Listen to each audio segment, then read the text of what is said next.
Bonsoir, merci de nous avoir choisis et continuez à nous être fidèles. Politique Première reçoit ce soir le sénateur président du Conseil général, Jacques Gillot. Bonsoir et merci d'avoir répondu à notre invitation. Bonsoir. Le remaniement ministériel était inévitable au soir de la défaite des socialistes lors des élections municipales. Un nouveau Premier ministre a été nommé par le président de la République. Manuel Valls vous donne plus de garanties que Jean-Marc Ayrault. Je voudrais d'abord vous remercier de me permettre de m'exprimer ce soir, bien sûr, sur les grands dossiers de la Guadeloupe, mais aussi pour répondre à une polémique qui sévit sur les médias depuis ces élections municipales. Je voulais que vous me donniez quelques minutes vraiment pour pouvoir clarifier les choses, car c'est important, car aujourd'hui il est question de travailler pour la Guadeloupe. Je dois vous dire, monsieur Danican, je suis un homme de gauche, profondément attaché à mes convictions, et cela, nul ne peut le remettre en cause. Je l'ai démontré tout au long de ma carrière politique. Mais ce qui a également caractérisé mon engagement politique, au Gosier, au Conseil général et même en tant que parlementaire, c'est ma profonde conviction qu'il faut savoir tendre la main à l'autre si on veut construire la Guadeloupe. On ne peut pas construire la Guadeloupe pour tous si on passe son temps à opposer un camp à un autre, un homme à un autre. Il faut arrêter de résumer la politique en Guadeloupe à des querelles d'hommes. Les Guadeloupéens attendent autre chose de la classe politique. L'avenir de la Guadeloupe ne peut pas se résumer à un pour contre Gillot ou Lurel. Les Guadeloupéens ont envie qu'on leur parle de la Guadeloupe. C'est ce que je vais tenter de faire ce soir. De voir quelles dispositions que les élus prennent ensemble dans le cadre de la gestion des collectivités pour apporter des réponses à leurs problèmes quotidiens. Et au-delà, nous devons parvenir à rassembler les Guadeloupéens autour de l'avenir de la Guadeloupe pour savoir ce que nous voulons faire pour ce pays-là. Comment redonner du sens à la politique? Comment redonner espoir aux jeunes, aux entreprises, aux familles guadeloupéennes? Alors qu'il a occupé d'importantes responsabilités ministérielles qui lui ont permis de prendre de la hauteur sur les grands dossiers de l'outre-mer et de la France, c'est un peu dommage que mon ami Victorien Lurel, en rentrant au pays, n'ait à l'esprit que de lancer des polémiques et régler des comptes pour préparer les élections de 2015. Il y a eu, vous l'avez entendu, des déclarations qui sont dures et parfois déplacées à l'encontre de mon parti, à l'encontre des journalistes, à l'encontre d'intellectuels guadeloupéens. Cela me donne l'impression que l'on n'a pas suffisamment la culture du débat. Ce n'est pas parce que quelqu'un ne partage pas votre avis qu'il est nécessairement contre vous. Vous savez, je le dis, il faut toujours se méfier des déclarations qui sont effectuées par un homme politique sous le coup de l'euphorie d'une victoire ou de l'amertume d'une défaite. On aura, par exemple, et c'est dommage de le dire, observer les attaques subtiles qui sont lancées contre le Conseil général. On parle de personnes âgées, de petite enfance, de crèches. Mais tout le monde connaît l'engagement du Conseil général sur ces dossiers, même si, je le dis, il y a des choses encore à faire. Je le rappelle, ce n'est pas Jacques Gillot qui dirige le Conseil général à lui seul.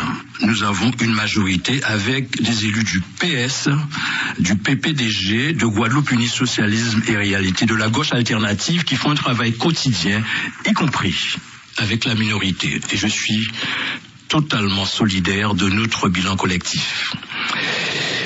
Je voudrais aussi, si vous me le permettez, de faire quelques vérités sur ce qu'on a pu entendre. Pour moi, la politique est un acte de courage fondé sur la clarté des convictions et la sincérité des engagements. Tout parti a pour ambition de faire progresser ses idées et les élections sont précisément l'occasion pour un parti politique de défendre ses idées sur le terrain. Il convient de rappeler quelques vérités historiques, car ce qui compte, ce n'est pas la vérité d'un seul homme. Ce n'est pas l'affolement médiatique, mais la vérité des faits, la vérité historique.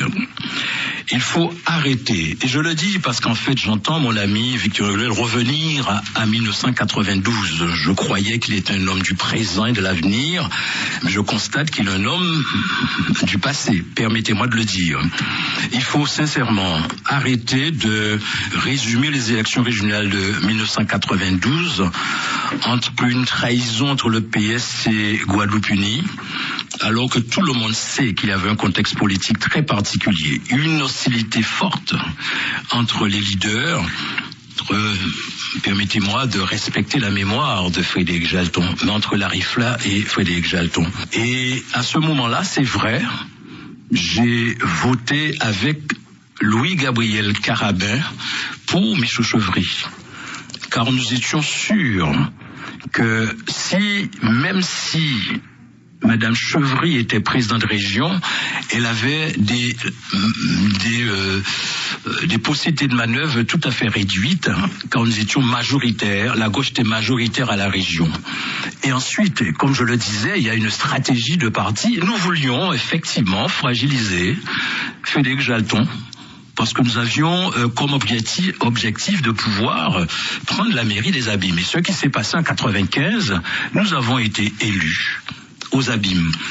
Et il faut vous dire aussi, et peut-être que mon ami Victorin Lurel, jeune à l'époque, parce qu'en fait j'ai entendu dire qu'il pleurait. Alors Victorin Lurel qui pleure, c'est à voir quand même, parce qu'en fait je connais mon ami Toto, un guerrier, un combatif qui sait rebondir par rapport aux choses. Bon, il a dit qu'il a pleuré. Ok, donc il faut voir vraiment le contexte dans lequel ça se passait. Et je peux le dire aujourd'hui, il y a eu un contact, je dirais un contact de négociation entre Éric Jalton et Madame Chevry. Je le dis, et si Éric peut venir me démentir, il le fera. Je ne dis pas qu'il y a eu accord, mais il y a eu négociation et rencontre. Alors c'est sûr qu'Éric ne va pas. À quelle période? En 1992, après les élections, après les résultats des élections régionales, parce qu'en fait on parle de trahison comme nous étions les seuls à rencontrer Madame Chevry.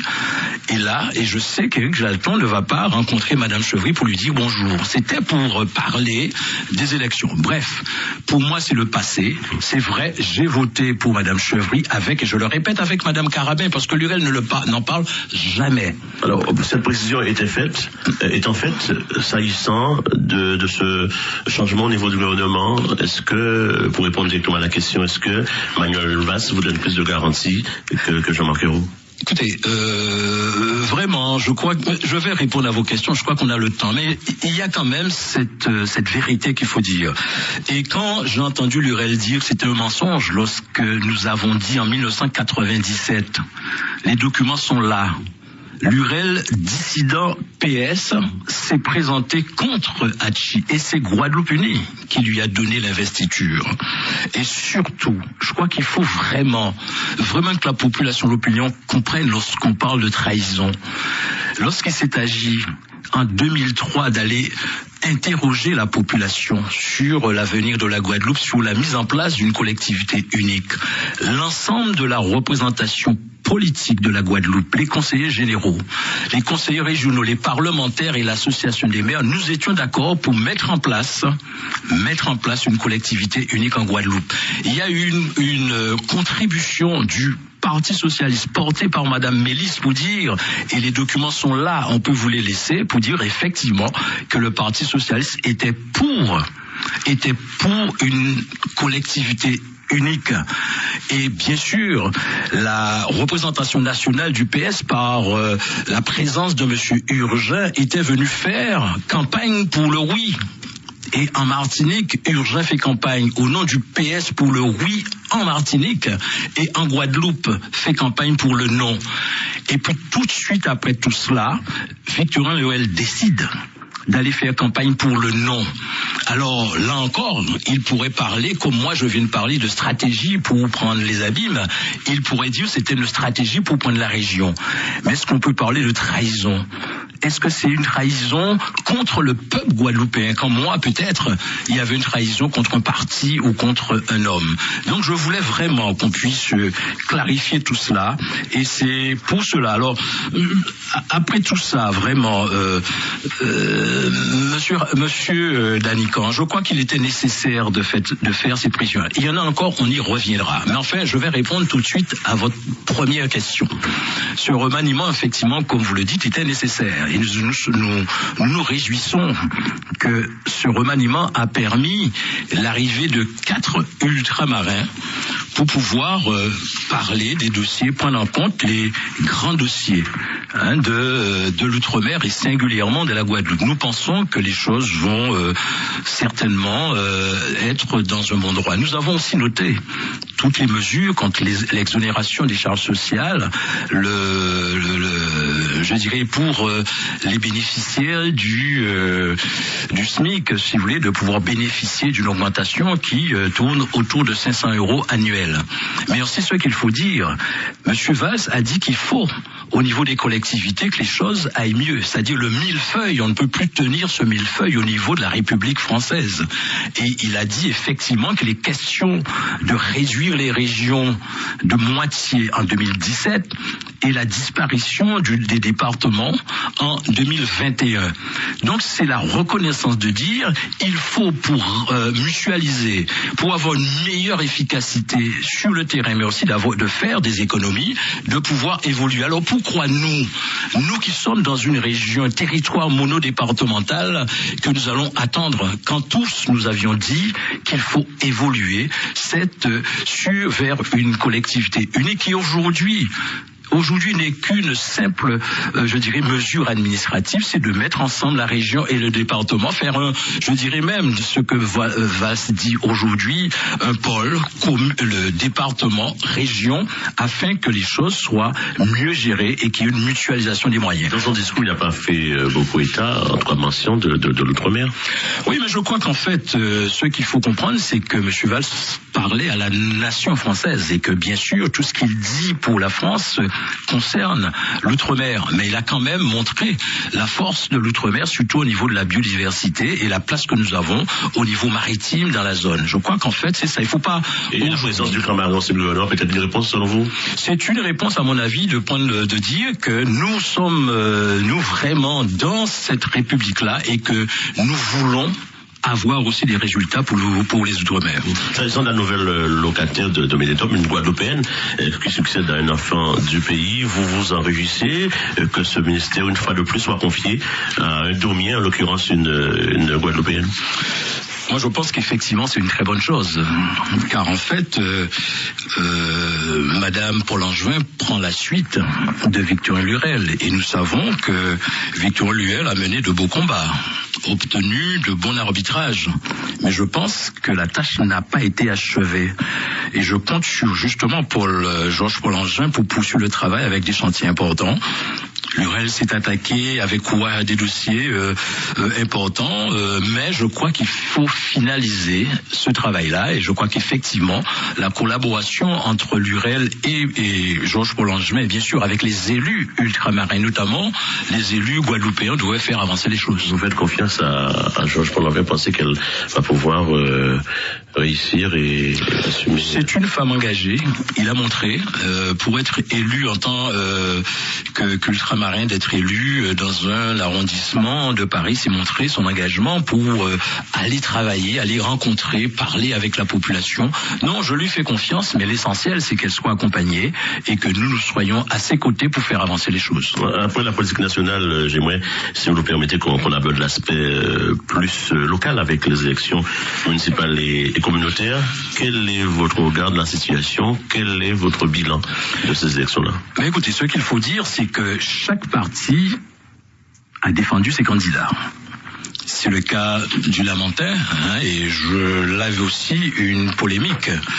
J'ai soutenu José Toribio, c'est clair, comme je l'ai fait en 2008, comme je l'ai fait en 2011, car je pense que c'est un homme politique valeureux, compétent, et qui a une vraie vision du pays. Et c'est pas parce qu'un soir, je me suis trouvé sur une même tribune avec Madame Chevry, Madame Panchard, sans oublier M. Losbar et Mme Evita Chevry, qu'on pouvait dire qu'il y a un pacte avec la droite. Car je le dis sincèrement et sans rentrer encore dans la polémique, c'est la même démarche que nous avons eue en 2010 lorsque M. Choulette à Sainte-Anne était sur la même tribune, homme de droite. Là, je peux dire déclaré. Homme de droite était avec nous. En fait, c'était la Guadeloupe pour tous. Est-ce que pour mon ami Toto Lurel, quand c'est la Guadeloupe pour tous, c'est une avancée, et quand c'est pour quelqu'un d'autre, pour Toribio, c'est un complot? Non, je pense qu'effectivement, la Guadeloupe pour tous, nous l'avions pas lancé comme un slogan, c'était de dire qu'on veut travailler avec tout le monde, même si nous reconnaissons qu'il y a une droite et une gauche. Alors la vérité pour Lurel, c'est aussi la vérité pour les autres. Et il a cité quelques exemples. Mornalo, vous l'avez évoqué la matin, aussi Pointe-Noire. Là aussi, vous avez des explications. Est-ce une survie pour vous? Écoutez, à Pointe-Noire, c'est M. Chalus, personnellement, qui allait soutenir M. Elisabeth, quand M. Elisabeth l'avait soutenu aux élections législatives. Moi, à Mornalo, nous avons suivi un accord local je dirais, d'un élu de Guadeloupe-Unie qui avait pris sa décision. Et c'est le cadre du parti. Et c'est un cadre du parti, mais qui a été soutenir M. Lombion, je dirais, mornalien, apparenté communiste, comme M. Lurel est allé soutenir M. Artin, encadré communiste, et nous n'avons vu aucun problème par rapport à cela. C'était sa démarche personnelle. Mais quand il déclare que lorsqu'on va soutenir un communiste, c'est une trahison, mais pour lui c'est tout à fait normal. Je crois qu'il faut que toute raison gardée, que Victor Lurel revienne justement à la raison et fasse preuve d'intelligence, parce que dans un combat électoral, il y a des alliances qui se font. Vous n'allez peut-être pas venir sur Gosier, mais j'y viens moi. Victor Lurel a soutenu Madame Jeanne Méry, investie par le Parti socialiste national, et a soutenu Madame Jeanne Méry avec Monsieur Cornet, un virulent opposant de la région. Ça aussi, je pense qu'en fait, lorsque Lurel parle de morale ou de vérité, je le dis. Et là, est-ce que vous pensez que face à Jean-Pierre Dupont et à Jacques Gillot, deux alliés de Victor Lurel, lui, il peut l'admettre, mais il n'en parle jamais. Lorsque à la ADE, Monsieur Mathiazin, premier secrétaire du Parti socialiste, n'a jamais reçu le soutien physique, je dis, de Victor Lurel sur le terrain. Lorsqu'on va à Sainte-Rose pour soutenir Madame Bajazet contre M. Baron, investi par le Parti socialiste, tout ça c'est normal. Je crois qu'effectivement, à certains moments, les vérités ou la morale pour Lurel, il faut que je dise à mon ami Toto que la morale c'est pour tout le monde, c'est pas pour un seul. Sur le bilan du ESR, vous n'avez pas gagné de mérite supplémentaire, même si vous n'avez pas perdu. Disons que vous vous stabilisez. On n'a pas gagné parce qu'on a stabilisé, on a gagné partout, on était sortant. On a quand même renforcé Guadeloupe-Unie avec la présence de Jean Bardaille à Mornalo. Je crois que le résultat de Rémi Senneville, membre de Guadeloupe-Unie, qui a perdu avec 37 voix, je pense que sincèrement, c'est pas une victoire, mais c'est une belle avancée de Guadeloupe-Unie. Cela dit, ces élections ont permis bien sûr que PS, Guadeloupe-Unie et PPDG, nous nous sommes renforcés, et bien sûr, on regarde, on voit que la droite a résisté, notamment à Vieux Habitants et à Basse-Terre. Il est sans doute politiquement correct de jouer l'apaisement, mais il y a aujourd'hui un grain de sable dans les rouages de la relation PS-GUSR. S'agit-il d'une fracture idéologique, des griefs personnels, question d'influencer le pouvoir, ou la vérité est ailleurs? La vérité, à mon avis, est ailleurs. Parce qu'en fait, pour le moment, nous avons toujours travaillé avec le PS, avec le PPDG, au sein surtout du Conseil général. Et aussi, je crois, sur toute la Guadeloupe. On m'avait pas vu attaquer le PS sur quoi que ce soit. À certains moments, il y a un certain nombre de rivalités qui se posent. C'est là le combat électoral. Lorsque Lurel a mis Nebor en face de l'Osbar, il me dit qu'il est venu défendre les couleurs du PS. Lorsqu'il met effectivement, je le disais encore, Jeanne Méry en face de nous, il nous dit qu'il est venu défendre les idées. Donc je pense pas, honnêtement, je ne pense pas qu'il y ait de fracture. L'essentiel, c'est que chacun chacun respecte les convictions de l'autre et personne n'est au-dessus de l'autre. Est-ce que vous n'avez pas le sentiment, l'un l'autre, un camp ou l'autre, d'avoir été un peu trop loin cette fois-ci? C'est vrai, par le passé, il y a eu des crises, des crises passées hautes, mais n'avez pas le sentiment qu'aujourd'hui, peut-être on est au bord de la rupture? Non, je pense qu'effectivement, moi je me battrai pour que nous puissions encore nous rencontrer, pouvoir parler Guadeloupe, pouvoir de l'unité des forces de gauche, pouvoir construire ensemble. C'est ce qui est important pour moi. Alors, si certains pensent que c'est pas nécessaire et qu'on veut faire la rupture pour aller seul, ça c'est son problème. C'est pas ma stratégie, c'est pas ma philosophie. Il faut qu'on continue ensemble. Qu'est-ce qui nous sépare? Un problème de calendrier sur le volet institutionnel. Nous y reviendrons tout à l'heure. Nous y reviendrons, effectivement. Là, il était prévu, je vous dis, la dernière fois que j'ai rencontré Toto Lurel, c'est qu'on se revoit après les élections municipales pour parler, effectivement, soit des échéances à venir, mais surtout des grands dossiers. Il y a des dossiers, monsieur Danican, qui n'attendent pas. Le problème du CIVAD, le traitement des déchets, le problème de l'eau, avec la mise en place, effectivement, une belle synergie qu'on a pu mettre en place. On ne le dit pas, mais une synergie pour la construction de nouveaux barrages à Moreau. C'est le Conseil général et le Conseil régional qui mènent ensemble ce dossier-là. Sur la gestion de routes de Guadeloupe, c'est en synergie qu'on le fait. À certains moments, on crache sur la synergie. Comment ça n'existait pas? Il faut arrêter ces polémiques. Pensez à construire Guadeloupe et pouvoir entamer un débat, une réflexion pour dire nous avons les mêmes convictions de gauche. Personne n'est plus gauche que nôtre. Parce qu'en fait, écoutez, on peut pas être à gauche à fond ici et qu'on voit à Paris que le protégé de de Victorien Lurel, c'est Patrick Caram. Là encore, c'est quelqu'un de droite déclaré. Et qu'en fait, vous avez vu que monsieur Victorien Lurel a fait une intervention au niveau de monsieur Sarkozy pour garder Caram. Tout ça, mais est-ce qu'on peut dire Caram, c'est quand même un Guadeloupéen? Pourquoi pas? Est-ce qu'il est dans une sphère de pouvoir? Pourquoi? C'est peut-être intéressant pour la Guadeloupe. Pourquoi critiquer ça? Mais ici, on critique et là-bas, on a, je sais pas, on est bien, on peut faire tout ce qu'on veut. C'est nous qui décidons. Aujourd'hui, on a l'impression que c'est Lurel qui décide qui est de gauche, qui est de droite, et que il y a des degrés de gauche, de droite, bref, je ne pense pas que ça soit l'essentiel. Ce que je vous dis aujourd'hui, il faut qu'on arrête assez rapidement ces polémiques-là et se mettre au travail. Ça risque peut-être de pourrir et empoisonner les relations. L'ex-ministre parle également de fonds anti-Lurel qui s'est réactivé. Êtes-vous membre de ce fonds en clair? Est-ce que c'est vous qui tirez les ficelles? Écoutez, sincèrement, je suis là encore étonné. Et quand Lurel dit il pleut, mais moi je suis peiné. En 2010... là, je suis allé contre mon parti pour soutenir Victorien Lurel. Il le sait. En 2011, il a participé. On y reviendra aussi sur mon élection au Conseil général. Alors, au niveau des sénatoriales, il faut qu'il y ait une clarification. Clarification. Alors, qu'en est-il justement? Parlons des sénatoriales. Et vous avez joué un mauvais tour? Écoutez, je suis troublé par rapport à l'attitude de Toto. Toto est arrivé à Basse-Terre avec sa liste et son suppléant pour les élections sénatoriales. C'est preuve qu'il attendait quelque chose. Et je me pose la question aujourd'hui, est-ce que si Gillot n'était pas élu au premier tour, est-ce qu'il n'aurait pas, est-ce qu'il ne serait pas candidat? Et c'est pas que je le dis, Toto me l'a dit. Il m'a dit effectivement, mes bulletins sont dans ma voiture, il n'y a pas de problème. Donc après cela, est-ce il m'a soutenu? Je pense que oui, je le souhaite.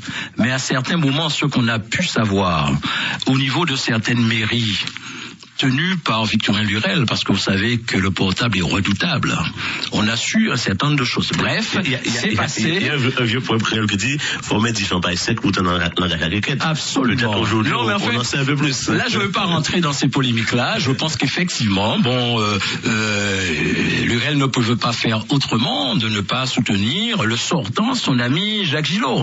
Mais lorsqu'il dit aussi, et je profite pour le dire, au Conseil général, j'ai été élu en 2001 avec une voix. Les voix de monsieur Blaise Aldo, de Jeannie Marc et de monsieur Eugenio Jean-Louis, homme de droite. Là, en face de moi, il y avait 2 PS contre moi. Jalton et Micheli ont voté contre moi. Mais ce qu'on peut dire, c'était la réalité du moment. On peut aller plus loin. Je n'ai jamais dit à Micheli, à Jalton qu'il m'avait trahi. Alors, le problème est là. Le PS... Toto répète qu'il m'a fait président, il n'est pas hégémonique. Le PS n'a jamais été majoritaire absolu au niveau du Conseil général. Jamais. Au mieux, le PS a eu 19 élus au Conseil général. Et il ne faut pas oublier, il y a quelque chose qu'il faut noter. En 2001, une voix. En 2004, à l'unanimité, moins une abstention.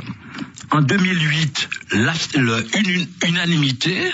Et en 2011, une unanimité. Ce qui prouve que si vraiment le PS était majoritaire, je pense qu'il n'y aurait pas eu cette stratégie-là, contrairement à ce que Toto dit. Toto n'a jamais eu 21 voix. En fait, moi, j'ai choisi mes premiers vice-présidents, au détriment de la demande de Victorin Lurel. Quand il n'a pas voulu que Jeannie Marx soit premier vice-président, je lui ai dit que c'est mon choix. Harry Chalus, c'était mon choix. Lorsqu'on est majoritaire, on ne joue pas sur ça. Mais bref, tout ça est passé. J'ai été élu avec le PS, c'est vrai, avec Guadeloupe Unie, avec PPDG, et bien sûr la minorité nous a suivis par rapport à la stratégie politique que j'avais mis en place au niveau du Conseil général, avec une gestion collégiale. Et je crois que c'est surtout ça. Et contrairement à ce qu'on peut dire, avec le consensus que Gilot a mis en place. Alors aujourd'hui, le consensus, c'est Bad Doham, on est tout ça. Toto a mis en place le consensus avec moi. Faut pas oublier qu'il était mon premier vice-président en 2001. Et tout ce qu'on a mis en place, c'était justement à partir de 2001. Il a participé à la mise en place de ce consensus-là. Il faut pas qu'il crache dessus aujourd'hui, parce qu'en fait, il veut abaisser Gilot au vu d'une élection de 2015. Ce que je peux dire à Toto, en fonction de ce que je sens aujourd'hui, ce que je vois, suite à ma déclaration de dire que je ne serai pas candidat à un poste exécutif. Je serai candidat en 2015. Vous revenez sur votre... Non, je serai candidat, je serai dans le combat électoral avec les autres, et je pense que ce sera dans une union, même si c'est pas pour une présidence, mais je serai là, parce que c'est pas normal ce que je vois, pour que je puisse rester à côté de ce combat électoral-là. Je serai présent au combat. Vous prenez l'apaisement, un retour au calme, mais n'avez-vous pas l'impression que la conjoncture est favorable à un éclatement? En tout cas, on sent là les prémices d'un remake de 92. Non, sincèrement, en 92, je vous dis, il y avait un contexte électoral particulier. Il y avait deux leaders, c'était pas deux partis, qui effectivement avaient de problèmes, si vous voulez, peut-être même de problèmes personnels. Mais enfin, permettez-moi de ne pas aller trop loin, car en fait, je respecte la mémoire de mon ami Frédéric Jalton. Et c'est pas du tout le même contexte. Aujourd'hui, la droite ne sera jamais majoritaire dans une élection, donc c'est pas du tout le même contexte. Mais ce que je dis, en fait, vous pouvez, cela dit, fricoter ensemble ou encore penser à une ouverture, pourquoi pas? Mais l'ouverture est toujours prônée. C'est ce que nous avons toujours dit. La Guadeloupe pour tous, c'était quoi? Avec Monsieur Mir, ancien droite, Monsieur Cholette, ancien droite, Madame Bajazé, ancien droite. Lorsqu'on a fait la Guadeloupe pour tous en 2010, Madame Carabin siégeait encore à l'UMP. Madame Carabin était quand même, elle devait démissionner. Maintenant, c'est très bien, j'apprécie.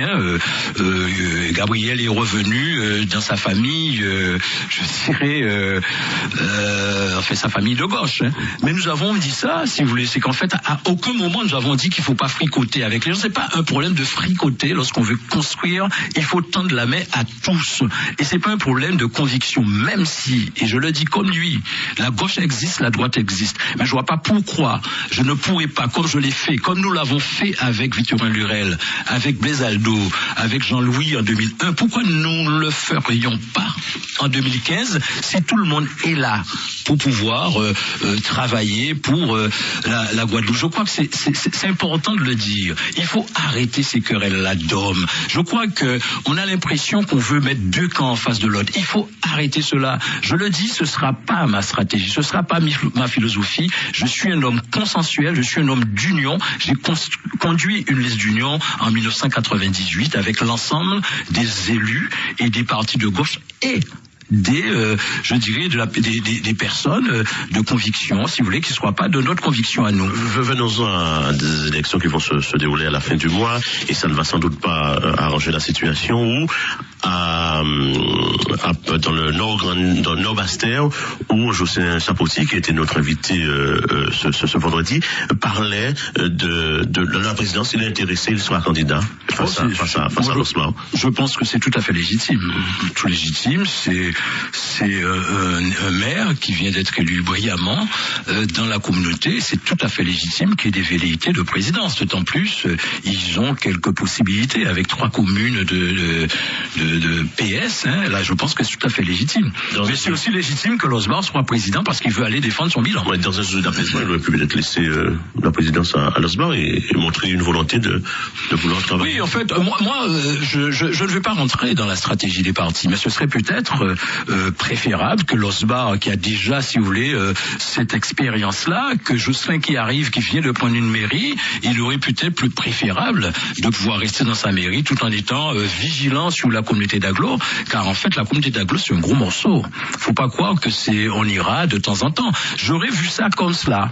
Mais là encore, il n'y a pas eu de négociation. Pourquoi n'a-t-il pas eu de négociation avec M. Losbar et M. Chapoti? Pourquoi on aurait pu le faire? Si Toto ici, pour la morale en politique, parce qu'elle répète souvent la morale en politique, on va peut-être en parler lui et moi un jour. Il aurait pu dire pourquoi Losbar est là. Losbar a déjà l'expérience, il vient d'être réélu. C'est pas la même chose. Au niveau de Petit-Bourg, il a déjà, je dirais, la routine de la gestion de Petit-Bourg et de laisser José de reprendre ses marques pour la monter. Mais je vous dis, la stratégie des partis n'est pas souvent celle de la raison. Et pour l'autre parti, où vous avez un candidat qui peut également être intéressé, la communauté actuellement du Levant, oui. Ah oui, mais je crois que même avant les élections, il y avait déjà un accord avec les 4 maires. Aujourd'hui, Blaise Aldo n'est pas là, mais avec Christian Baptiste, ça ne devrait pas poser problème, sincèrement. Il y a Gosier, premièrement l'expérience de Jean-Pierre Dupont, lorsqu'on a vu comment il gère les affaires du Gosier. Nous avons une belle population. Ce serait dommage qu'on puisse rentrer dans un conflit. Les choses devraient se passer sincèrement. Christian Baptiste est un allié de Guadeloupe Unie et du PS. Je pense que Laurent Bernier ne peut que reconnaître qu'avec 2 grosses communes et qui ont quand même je dirais, avec l'expérience de Jean-Pierre Dupont, ça ne devrait sincèrement pas poser problème. L'essentiel, cette communauté-là, il faut aussi oublier les querelles de, partisanes ou de partis. Il faut faire vivre la communauté des communes du Levant. Donc c'est important, c'est ça. C'est le problème du combat, ça peut exister. Ça peut exister sur un combat électoral au niveau là, mais quand l'intérêt collectif existe, il faut tout simplement mettre en place cet intérêt-là. Et je pense qu'au niveau de la communauté de communes, ça ne devrait pas poser problème. Mais là se joue aussi déjà une certaine préfiguration de 2015 et des échéances à venir. Il faut déjà peut-être se placer pour être mieux armé. Nous avons trop souvent, je vous dis, les yeux rivés sur les urnes. Monsieur Danican, c'est une réalité. Aujourd'hui, mais je vous comprends, mais il faut qu'on puisse changer cette réalité-là. Il faut que ça soit nous, les politiques, Victorin Lurel, Jacques Gillot, les autres, Losbar, bref, Jean-Pierre Dupont. Il faut qu'on dise que les urnes, c'est un mouvement démocratique fort, mais il y a des choses à faire ici. Et quand on parle uniquement des personnes âgées, bon bref, c'est sa stratégie pour dire comme si le Conseil général, mais je parlerai effectivement, le problème de l'emploi, le problème du transport, le problème de la délinquance, ces problèmes-là, il faut aussi qu'on y travaille. Il faut qu'on arrête de voir uniquement 2015. Et c'est ça qui m'a étonné en Toto Lurel, de dire je viens pour mettre de l'ordre, je prends la région pour préparer les élections régionales de 2015. Et en attendant, lorsque on a vu le travail qu'a fait Josette Borel-Lessertin, tout le monde dit qu'elle a bien travaillé. J'ai travaillé avec Josette Borel-Lessertin. On a mis un certain nombre de choses en place ensemble. La synergie a joué, je le redis, avec Josette Borel-Lessertin. Là, il y a un petit peu. Alors, le seul problème qui nous sépare, c'est le problème de la mise en place d'une collectivité. Ça nous sépare, mais je pense que ça devrait évoluer parce qu'en fait, d'après ce que j'ai su, elle n'est pas contre. Elle dit que c'est pas le moment. Ce n'est pas la priorité priorité des Guadeloupéens. C'est vrai que c'est pas la priorité des Guadeloupéens, même pour moi. C'est pas la priorité des Guadeloupéens, c'est le chômage, la délinquance, mais nous disons, avec cette mutualisation, je dirais de mettre en place une nouvelle stratégie pour pouvoir mieux mettre en place les politiques publiques, ça passe par une collectivité unique. C'est ça ma position. Pour répondre aux priorités des Guadeloupéens, il faut changer la manière de mettre en place les politiques, de changer la politique.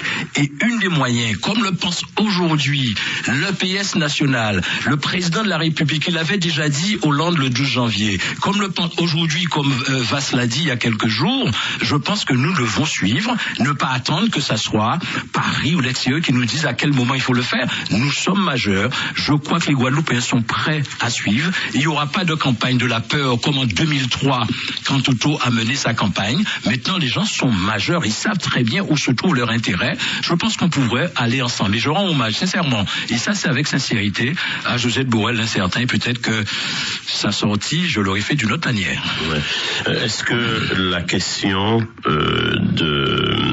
institutionnelle peut guider le choix, le positionnement des uns et des autres? C'est ma position. Je pense qu'on ne peut pas aller à ces échéances nouvelles s'il n'y a pas cette base. Cette base, c'est de dire il faut qu'on fasse évoluer nos institutions. C'est ça la base de l'Union. Et je pense que c'est le même discours que tient aujourd'hui Jacques Bangou. Donc il n'y a que le PS qui doit rentrer dans cette stratégie-là. Max Mathiasien l'a dit en plénière dernièrement. Alors qu'est-ce qui nous gêne?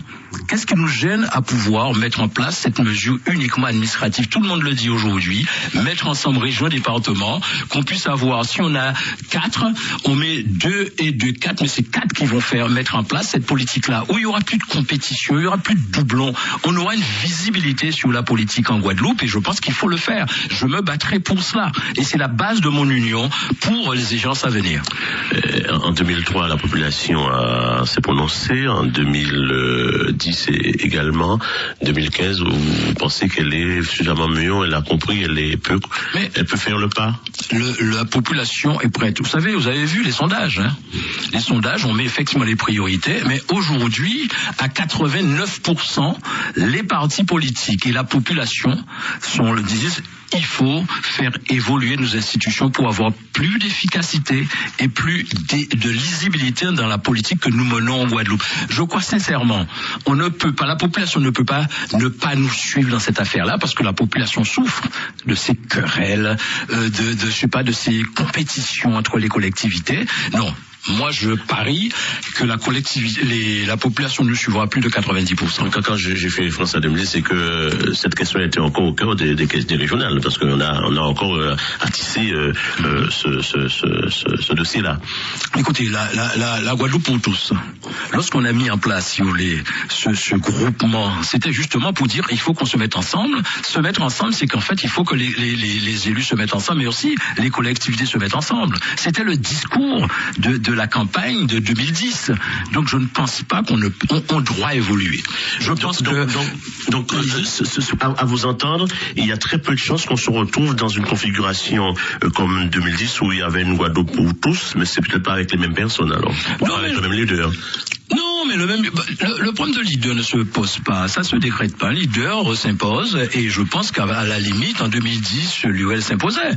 Aujourd'hui, je pense qu'il faut pas oublier que en 2010, il y avait Jalton, il y avait un certain nombre de gens. Je pense que si nous arrivons, et c'est aussi le discours de Jalton, de nous mettre ensemble, le problème du leader ne se pose pas. Richard Luce, par exemple, peut être l'homme de la situation. Richard Luce peut être l'homme de sa situation. Éric Jalton, Victorien Lurel ou peut-être Jacques Gillot, pourquoi pas. Mais c'est pas ça l'essentiel. L'essentiel, c'est qu'on se mette ensemble de dire qu'on va mettre en place des politiques pour la Guadeloupe avec de nouvelles mesures d'efficacité et surtout arrêter cette compétition qui existe. Il faut arrêter ces querelles-là. Au jour d'aujourd'hui, Jacques Gillot, avec les éléments que vous possédez, pensez-vous qu'on puisse justement, d'ici 2015, se mettre d'accord sur cette question-là? J'y crois.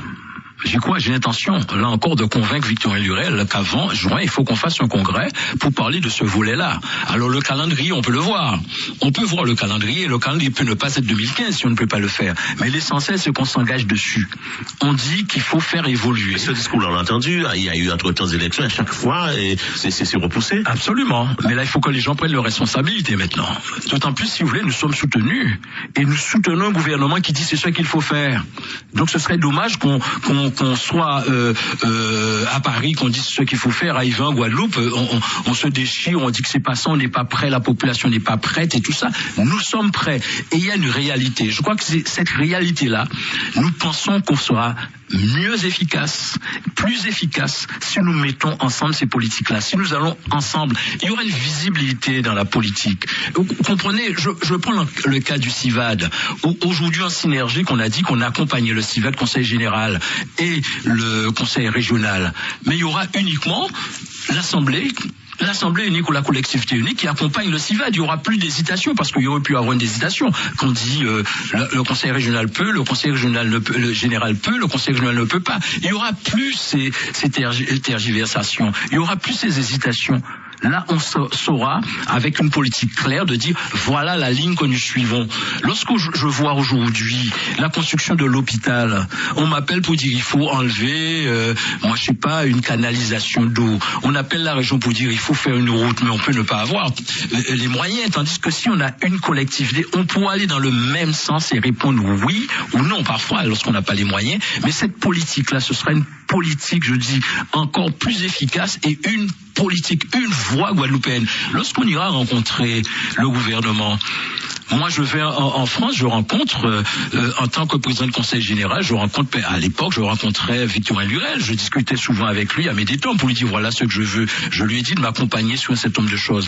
Josette Borrell l'incertain se déplace pour dire la même chose. Le problème, c'est que si nous sommes ensemble, on sera plus fort. Même au niveau de ce gouvernement-là, d'autant plus, on aura un ancien ministre avec nous. Pourquoi on ne peut pas le faire? C'est essentiel aujourd'hui de se mettre ensemble, d'arrêter les polémiques. Je crois que c'est la dernière fois que je parlais de polémiques. Je voulais faire quelques vérités. Il y a autre chose à dire, il y a beaucoup d'autres choses à dire, mais je pense que sincèrement, il faut qu'on aille ensemble. Je me battrai pour cela. Vous avez dit, vous allez encore essayer une fois de convaincre, en soi, de rapprocher vos points de vue sur la question institutionnelle.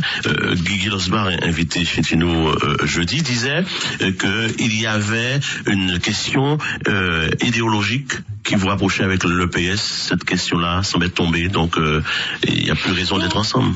Non, mais idéologiquement, nous sommes des hommes de gauche, nous sommes des socialistes, donc ça nous rapproche. Si vous voulez, bon, il y a des visions différentes pour mettre en place la question institutionnelle. La question institutionnelle, le Parti socialiste, dans lequel se trouve Victorien Lurel, est pour l'évolution institutionnelle. C'est pour Lurel, il a toujours dit c'est un problème de calendrier.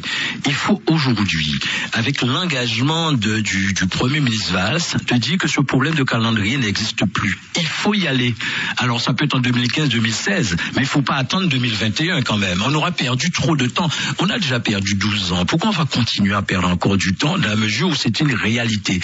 Où aujourd'hui, la majorité l'avait dit en 2003, la majorité, si on pose la question genre comme ça, faire un corps à corps, tout le monde sera d'accord. Parce que là, il faut dire ce qui nous sépare aujourd'hui, c'est un problème de l'acte 3 de la décentralisation et une assemblée unique. L'acte 3 de la décentralisation, c'est ce qu'on va pouvoir appliquer avec l'assemblée unique. Pourquoi l'appliquer avec deux collectivités qui se chamaillent, qui sont en compétition, où les leaders, parfois, celui essaie de casser l'autre ou pas. Enfin, moi, en projet, c'est casser pour moi, parce que Yoka dit en consensus, je suis un homme consensuel et je serai toujours là. Bon, pourquoi ne pas faire ça? C'est simplement ça, mais c'est un intérêt majeur, parce qu'on n'aura plus d'efficacité pour mettre en place ces politiques. Vous pensez que sur cette question-là, nous sommes, par rapport à la Guyane et à la Martinique, en retard? Absolument, absolument. Et, ça nous handicape, pensez-vous? Mais évidemment. Lorsqu'on va, par exemple, Demain, je crois que Josette Borrell va représenter la Guadeloupe. C'est pas la région, La Guadeloupe sur la participation à l'AEC, si vous voulez. Là, ce serait dommage que ça soit la région Guadeloupe simplement qui aille, parce que c'est la région Guadeloupe. La région, non, plutôt le Conseil général seul qui va. Ce serait plus simple que ça soit la région Guadeloupe ou la collectivité unique de Guadeloupe. À Martinique, lorsque aujourd'hui l'Etchimi va, mais l'Etchimi va au nom de toute cette collectivité qui va se mettre en place. En Guyane, ça va évoluer dans le même sens. Pourquoi il faut que nous allions tous les deux, un côté la région, côté le Conseil général. Mais les gens là-bas ne comprendront pas comment dans un territoire monodépartemental, vous êtes encore séparés, on aura moins de force dans cette affaire-là. Donc ne serait-ce que pour l'environnement caribéen, c'est déjà mieux, à mon avis. Ce sera plus efficace, on sera mieux entendu que ça soit ensemble que nous y allions à partir d'une assemblée unique. En plus des élections régionales l'an prochain, il va y avoir également les conseils des départementaux avec un nouveau redécoupage. Là aussi, ça... Non, c'est sincèrement, je pense qu'on fait. Écoutez, c'est à l'unanimité qu'on a voté au Conseil général avec l'ensemble des partis, PS, GURS, PPDG, pour dire que c'était une aberration, ce découpage-là. Comment voulez-vous aujourd'hui? C'est déjà un calcul politicien, à votre avis? Je pourrais le penser. Mais bref, dépassons les polémiques. Je crois que, sincèrement, comment voulez-vous penser qu'aujourd'hui, les limites basses pour avoir eu un canton, c'est 19 000 habitants, Petit-Bourg, plus de 23 000 habitants, n'a pas aujourd'hui un canton. Comment voulez-vous que Gauzy, avec 26 000 habitants, est découpé? Il y a une partie qui va aux abîmes. C'est quoi ça? Peut-être pour affaiblir Gillot. Peut-être. Mais si vous voulez, c'est une aberration. Comment voulez-vous qu'un Gauzérien, après les élections cantonales, n'ira pas aux abîmes pour demander à M. Jalton, j'ai besoin de ça parce que le collège du Gauzier a un problème? Vous comprenez, tout ça, c'est des aberrations. Mais bref, ça peut être un calcul politicien. Généralement, si vous voulez, les stratégies, je les respecte, même si je les combats. Le problème, c'est qu'en fait, sincèrement, c'est une aberration, ce découpage. Mais on sera sur le terrain, il n'y a pas de problème. Mais enfin, comme je vous dis, il serait plutôt essentiel qu'on puisse dire, on se met ensemble pour les collectivités uniques, et ces problèmes de découpage, de conseil régional, ça plus d'actualité. Mais bien sûr, ouais. Et ce sera là, ça va mettre un apaisement au niveau de la Guadeloupe. On va rentrer dans une sérénité de construction, une sérénité de mettre en place les politiques publiques qu'il faut mettre. Il faut penser aujourd'hui aux jeunes qui sont dans la rue. Il faut penser, si vous voulez, à ce problème de transport, à ce problème d'eau. C'est trop important pour qu'en fait nous sommes déjà en 2015 pour une élection. Moi, quand je pensais que tout venait, pour nous dire, voilà, on se met, parce que c'était ce qui était prévu, qu'on se met dit, qu'est-ce qu'on fait en attendant? Et bien sûr, on va parler peut-être du problème institutionnel, mais là, maintenant, on prépare 2015. C'est-à-dire, la Guadeloupe est en pause, et nous avons fait un qui politique, et c'est mon a souffert là, pas ni problème. Nous avons ça en 2015, sincèrement. Je pense qu'il faut faire appel à l'intelligence, et bien sûr, à ce qu'on doit rendre à notre population qui ne demande pas que les élus se chamaillent, je ne demande pas qu'il y ait une querelle d'hommes ou de partis tout le temps. Il faut qu'on se mette à travailler, arrêter les polémiques. Je vous dis, moi, il y a quoi souci. Ce que j'aurais souhaité à partir de mon discours, Lurel a fait ses polémiques, j'ai tenté de répondre, qu'ils disent, ok, mettons-nous là maintenant et que vous fassiez un débat pour dire comment faire. Il nous reste encore quelques minutes avant la fin de l'émission. J'aimerais simplement qu'on aborde une question d'actualité, l'université de Antilles. Aujourd'hui, l'université de la Guadeloupe est en grève. Il y a des positions.